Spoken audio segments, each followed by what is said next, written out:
জুরাইজ বলে আমি আল্লাহরে ভয় পাই, দূর হও আমার গির্জা থেকে দূর হও। জুরাইজের সাথে সুবিধা করতে না পেরে বেশ্যা পাহাড় থেকে নিচে নেমে এসেছে, বুখারীর হাদিস। নিচে নেমে এসে দেখে এক রাখাল ঘুমায়। কে ঘুমায়?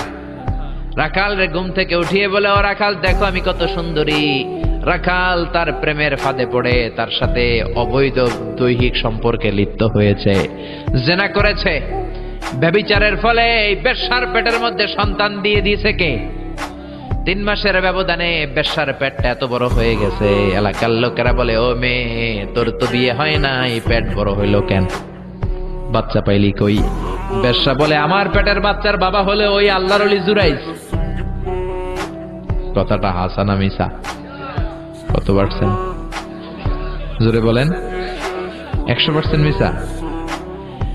সবাই বলে, হায় হায়, এতদিন মনে করতাম আল্লাহর ওলি, এখন দেখি ভণ্ড।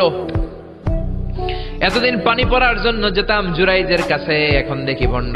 উপর দিয়ে ফিটফাট, ভিতর দিয়ে সদরঘাট। উপর মে পাক সাফ, আন্দার মে খালাত মালাত। জুরাইজ আজকে তোর 12টা বাজাবো, দাঁড়া। জুব্বা পড়ে তুমি বুজুর্গি দেখাও, আর রাতের বেলা আকাম কুকাম করো। লাঠি ছোটা নিয়ে সব পাহাড়ের উপরে উঠে গির্জা ভেঙে মেসাকার জুরাইজকে রশি দিয়ে বেঁধে নিচে নামিয়ে এনেছে। ও জুরাইজ, তোর মতো ভণ্ড এলাকায় থাকার দরকার নাই, তোরে ডেথ পেনাল্টি দিব, মৃত্যুদণ্ড। কি দণ্ড? জুরাইজ বলে, হায় হায়, কেন আমার গির্জা ভাঙলা? কেন আমারে মারতেছো ধরতেছো জানি না, একটা বারের মতো বলো আমার অপরাধ কি? সবাই বলে, জুরাইজ তোর মতো ভণ্ড এই তল্লাটে কেউ নাই। জুরাইজ বলে, ঠিক আছে আমারে মৃত্যুদণ্ড দিও, আগে বলো অপরাধ কি? সবাই বলে, এই বেশ্যানারীর সাথে তুই পাপ কাজে লিপ্ত হয়েছিস। এই মহিলার পেটের মধ্যে যেই বাচ্চা, ওই বাচ্চার বাবা হলি তুই জুরাইজ। জুরাই বলে, আল্লাহ কোন বিপদে তুমি আমারে ফালাইলা?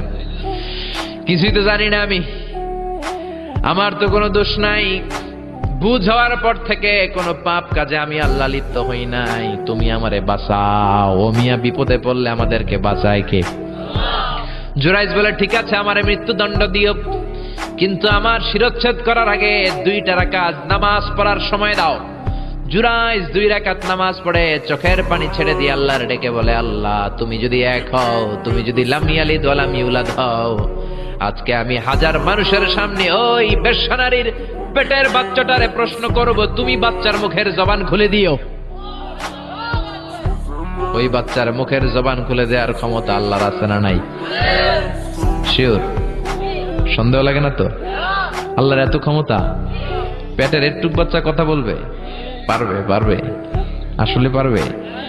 ও আল্লাহ, তুমি যদি এক হও, তুমি যদি সব ক্ষমতার অধিকারী হও রব্বুল আলামিন, আমি বেশ্যার বাচ্চার পেটের দিকে তাকিয়ে নজর করে বলবো, ও বাচ্চা তুমি কথা বলো। আল্লাহ তুমি ওই পেটের বাচ্চার মুখের জবান খুলে দিও। সুবহানাল্লাহ, সুবহানাল্লাহ, চিল্লায় পড়েন আল্লাহু আকবার।